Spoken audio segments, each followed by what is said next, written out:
Empowering You is intended to provide you with information about complementary practices that may enhance your personal wellness journey. Some of these practices have been shown through clinical studies to be effective, others have not. It is entirely up to you to use this information to make the best choices for you as an individual based on your beliefs and healthcare needs. You are encouraged to consult with your primary care physician before engaging in or practicing any complementary services.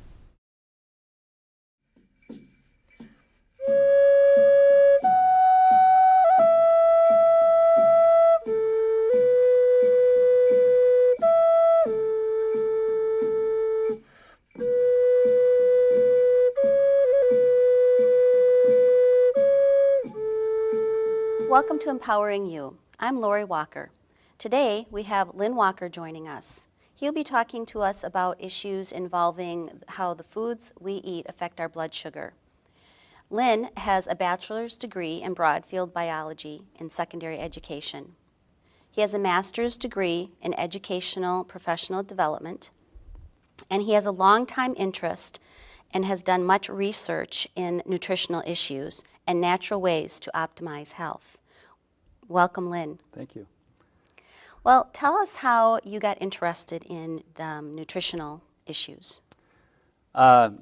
Began back probably in my very late teens, early 20s with the family. I was concerned about eating well and did some reading and planted my first organic garden when I was 20 years old, and have always been very concerned about the foods I was eating and, making sure that our family was healthy and doing what I could to help that. Okay. And what do you feel are the most pressing health issues facing this country right now? Two of the biggest problems are very closely related: obesity and diabetes, specifically the type 2 diabetes. The Centers for Disease Control, which tracks a lot of infectious diseases around this country and other issues, began keeping track of obesity rates in 1985. At that time, approximately 15% of Americans were considered obese by the CDC and their standards. And by 2010, that number's gone up to 27%. So a very, very big issue. And you hear a lot about it on the news also. Now, very closely related to that is the emergence of type 2 diabetes. Again, right now, type 2 diabetes is the fastest growing disease in this country. And it's, again, the difference between type 2 diabetes and type 1. Type 1 usually begins when a person is very young. It's also called juvenile onset diabetes. And this is more genetic, where the person's pancreas just can't produce insulin. Whereas type 2 diabetes usually develops later in life and begins gradually over time. Mm-hmm. And what do you think causes that trend? I think a lot of it is dietary and lifestyle issues in this country. Again, these are both issues that can be easily reversed with dietary and lifestyle changes. For example, exercise. Obviously, the more we move, the more we exercise, the more calories we burn. But it goes much deeper than that. Exercise changes all sorts of physiological responses in our body. It increases our metabolism rate. It changes how our body reacts to insulin, which again is very important in dealing with blood sugar in our bodies, and which is directly related to diabetes. Also, our diet, what we eat, the foods we eat, react very differently in our bodies, specifically our blood sugar levels. Certain foods will cause a huge increase in blood sugar, and which results in a huge increase in insulin in the bloodstream. And so changing the way we eat to help regulate our blood sugar naturally can help with weight issues and also help prevent type 2 diabetes. Or if someone is already past that threshold, can help them deal with it naturally and without taking insulin. Okay. So how does what we eat directly affect our blood sugar, and why is that so important? Okay. When we eat food, there's three basic types of food: carbohydrates, protein, and lipids. Anything we eat, again, we're eating something that was alive at one time, and these are basic chemical compounds that when we eat something, they're broken down to those chemical compounds so our body can reuse them. Carbohydrates are the main issue with blood sugar. When the building blocks of all carbohydrates is something called glucose, a simple sugar. And this is what's referred to as blood sugar. So when we eat a carbohydrate, it's broken down into glucose molecules and gets into our bloodstream. Now, different foods break down at much different rates. Obviously, sugar breaks down very quickly. The different types of sugar break down very quickly into glucose and get into our bloodstream. But surprisingly, what surprises a lot of people is starch will actually break down faster into glucose than most sugars. So you could eat a piece of white bread and a couple tablespoons of sugar, table sugar, and the white bread will actually cause a greater increase in our blood sugar than eating straight sugar. So refined starches have a huge impact on our blood sugar levels. Now, this is called the glycemic response. When we eat a food and our blood sugar goes up, our body has to respond to that. We can only have so much blood sugar in our bodies, otherwise it'll affect our brain activity. And so the body has a hormone called insulin, produced by the pancreas, that's released into the bloodstream. Now, insulin is a messenger. It goes to the cells and tells them, oh, we have too much sugar in the bloodstream, open up the doors and let the sugar into the cells so it can be used for energy. Now, the problem is if someone is eating too many carbohydrates or a huge percentage of carbohydrates, their blood sugar will go up very quickly, and the body responds by increasing the amount of insulin. Well, insulin then takes the sugar out of the bloodstream, but then our blood sugar levels go down. And pretty soon, if the blood sugar levels go down too low, people start to crash. They feel tired, depressed, they're hungry, they crave something to eat. So what do they eat? A muffin, cookies, crackers, and their blood sugar goes right back up again. They feel great, but so does the insulin. And so by eating too many carbs or too many refined carbohydrates, our blood sugar levels go up and down. We get this roller coaster. So the key is to hopefully to try to level out that roller coaster to improve our health. Okay. So is there a specific diet that will address these issues? There's all sorts of diets out there today. You know, people have heard about Atkins and the South Beach and Weight Watchers. It's very confusing. Oh yes, yeah, and there's good things about all of them. Unfortunately, everybody's metabolism is different. We're all unique individuals, and we don't all have identical metabolisms. There are some, very good basic guidelines, but again, anytime somebody wants to look at making changes in their dietary lifestyle and to improve their health, they need to kind of understand how their body works. What I have found in my research, there's a questionnaire you can take. It's approximately 65 questions, and it helps determine your metabolic type. It's called the metabolic type test. And if you do a Google search, you'll find several different sites where you can actually take this test. And what it does is it looks at how our bodies metabolize carbohydrates specifically. Some people metabolize them very quickly, which causes this huge increase in blood sugar. Other people metabolize them very slowly. And for them, carbohydrates are not as much of an issue because they release the glucose more slowly. And some people are in between. They fall somewhere in between those two ranges. Now, what it really surprised me when I did research on this was recommendations for the amount of carbohydrates in your diet can range anywhere from 20% of your diet up to 60% of your diet.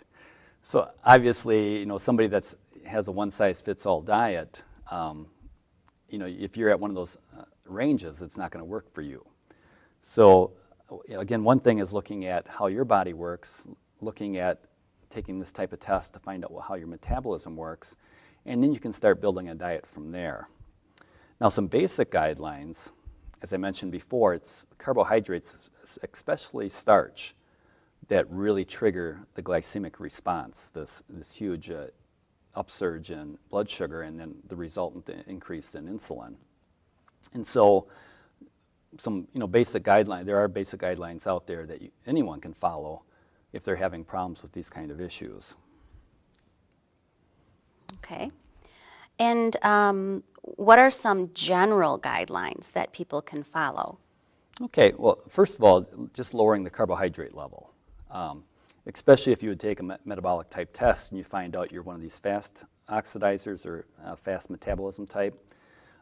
Especially for those people, they need to dramatically lower their carbohydrate intake. Mm-hmm. Now again, there's lots of different carbohydrates out there. They definitely are not created equal. Mm-hmm. The ones that are the most concerned are your starches, which would be any of your grains, corn, any of your wheat products, which are bread, crackers, baked goods. All these will tend to elicit a very strong glycemic response. Other things are fruits. Again, fruits are very, very healthy. But the problem is, again, they do break down very quickly and will produce a strong glucose response and insulin response in your body. Now, concentrated fruit juices. It's always better to eat the whole fruit. When you're drinking fruit juice, even if you're getting the 100% whole juice, not the high fructose corn syrup juices, which many on the market are, even getting the 100% whole juice, yes, there's good nutrients in there, but you're getting such a concentrated dose of sugar, of glucose at once. Again, this juice breaks down quickly and floods your bloodstream with glucose and creating some of these issues. So the type of carbs you eat, eating more complex carbohydrates, eating the whole fruit where you're getting fiber and other nutrients and compounds in there, your fruits and your vegetables, especially the leafy green vegetables, carrots, broccoli, cauliflower, any of your salad greens. These types of foods you basically can eat as much as you want. Mm-hmm. Again, they have lots of nutrients, they have lots of different carbohydrates, but the carbohydrates in those types of foods break down much more slowly. And so as you're eating these foods and digesting them, the blood sugar levels do not increase as much or as quickly. Now the other thing are your proteins and fats. So you should be increasing the amount of protein and fat in your diet if you're having problems with these blood sugar issues.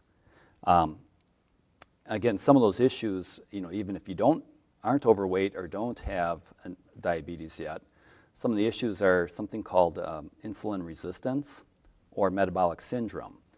These are usually precursors to type 2 diabetes. These things occur over a long continuum. It might take decades for someone to actually develop type 2 diabetes. But again, it's the lifestyle we're living along that interim period that we slowly develop these issues. One issue that many people have is something called reactive hypoglycemia. We talked about that roller coaster before. Mm-hmm. Again, where someone, if they're eating too many carbohydrates, especially the refined or starchy carbohydrates, their blood sugar goes up, their insulin levels go up, so then they crash, so they eat more carbohydrates, they feel better, but then again, an hour and a half, 2 hours later, they're crashing again. So this roller coaster over time, what happens is the cells begin to get resistant to the insulin. And so what does the body do? It pumps out more insulin. And so over time, this is where the damage is done. The cells start resisting the insulin, the pancreas is producing more, and over time the pancreas begins to wear out and starts to fail. At that time, someone develops on into type 2 diabetes. And so, again, lowering the overall carb intake, especially starches, your grains and fruits, especially fruit juices or any kind of processed carbohydrate or fruit. The other thing is any meal or any time you're eating, you should always include a fat and a protein. If anyone's ever looked at a glycemic index chart, mm-hmm. those numbers are always developed by having someone eat just carbohydrate, just that one particular food. What they have found is that when people eat a balance of carbohydrates, protein, and fat, the carbohydrates are actually digested more slowly and the sugar released over a period of time.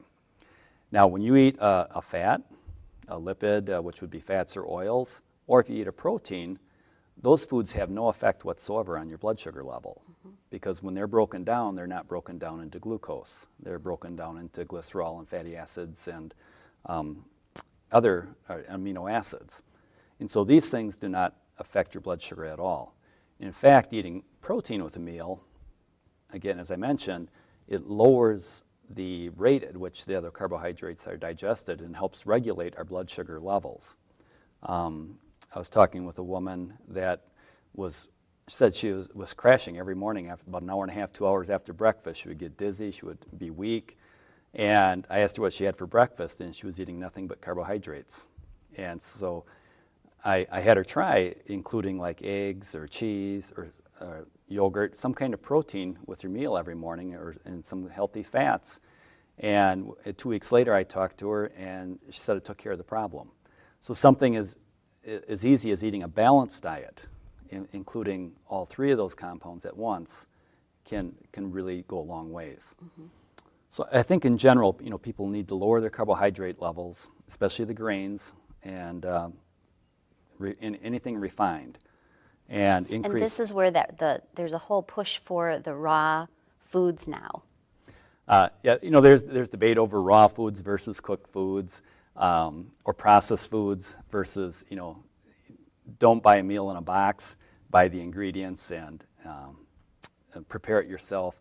This brings into all sorts of other issues too, with preservatives found in processed foods and other chemicals. It brings up the whole issue of organic versus non-organic. Again, these all play together, and there's lots of steps people can take.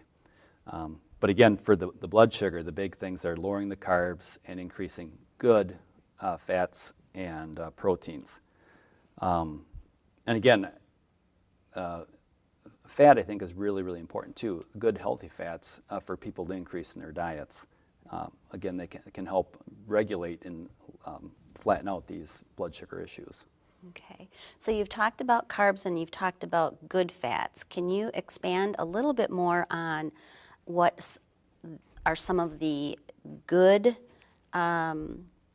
carbohydrates and the difference between what is a good fat and what is a bad fat?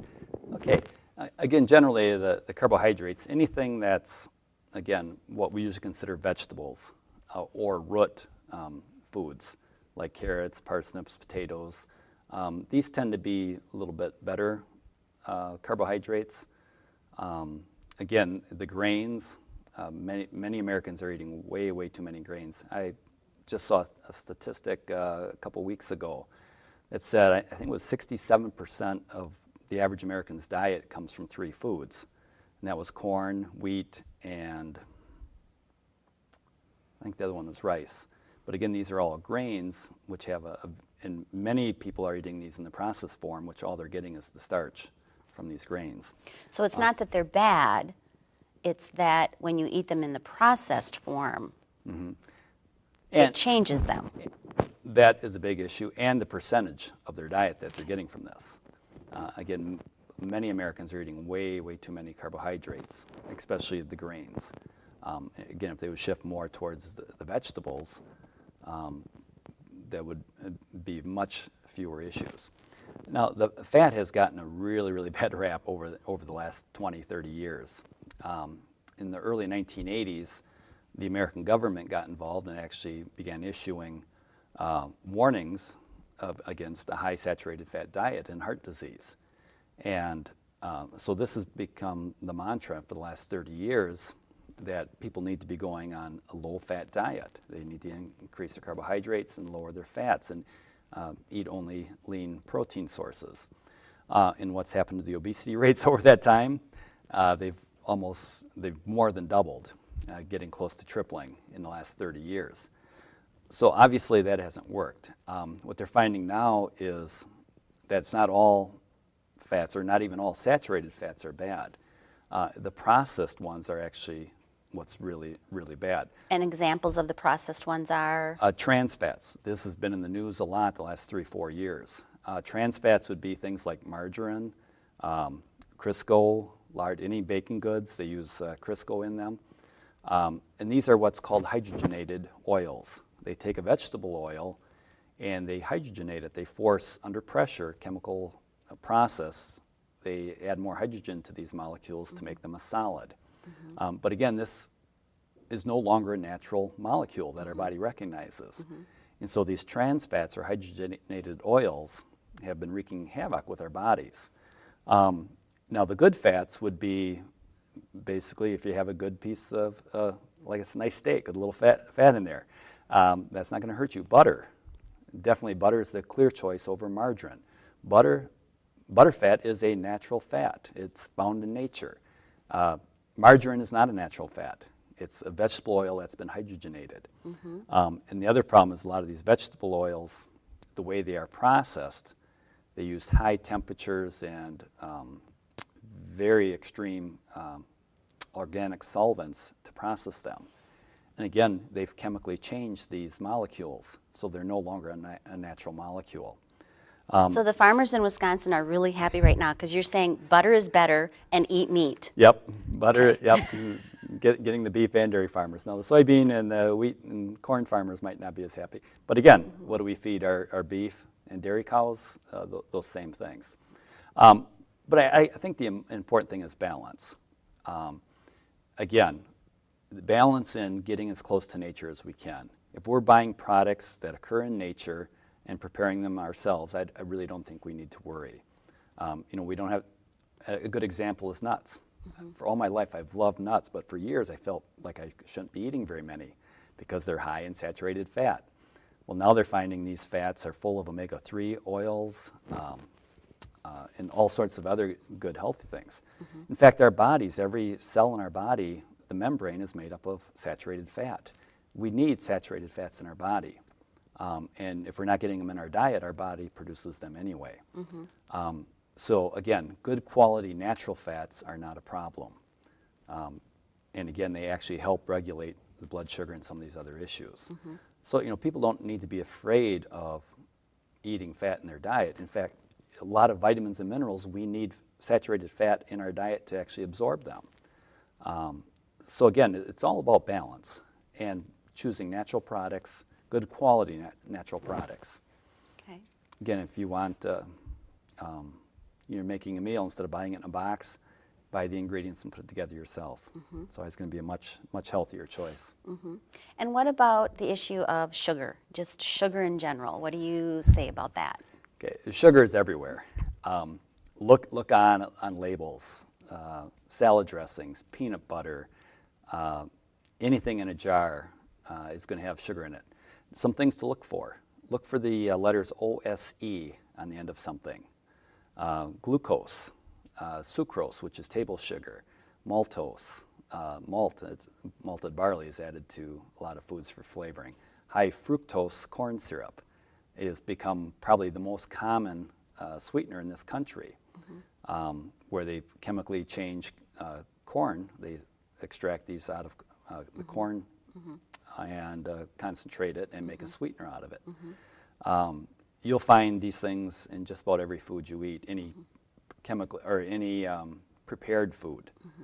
So it's not just, we've heard issues about, and actually almost attacking high fructose corn syrup when it's not just high fructose corn syrup. Oh, there's all sorts of sweeteners out there. Right.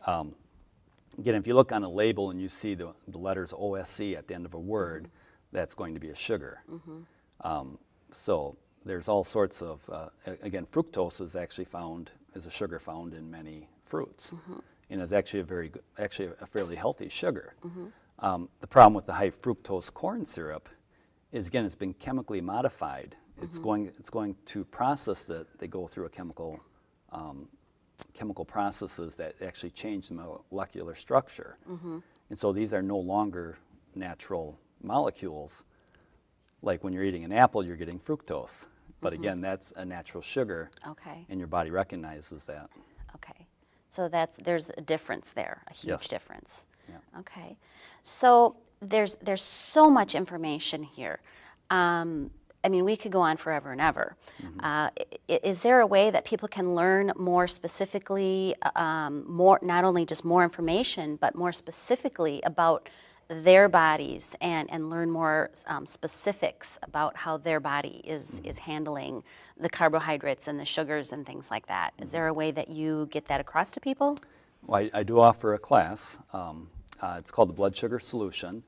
And again, this looks at the issue of how we're eating, the issues mainly of diabetes and obesity, and how what we eat affects that. And more specifically, how should we eat? You know, when we go to the grocery store, what should we be buying? And what combinations should we be eating our food in? Okay. Again, I offer that class at Facilitated Healing, usually about once every other month. Okay. And I also plan to probably be offering some other nutritional classes Okay. in the near future also. Okay. So if they are interested in taking your class, they should contact Facilitated Healing at, how do they contact them? That'd be here in Watertown, 920-262-2954. right. Or I believe they have a website also. Okay. Well, thank you. It's very interesting. It's mind-boggling, and it takes a lot of time to process. Yes. No pun intended. But so thank you very much, Lynn, and thank you all for joining us today.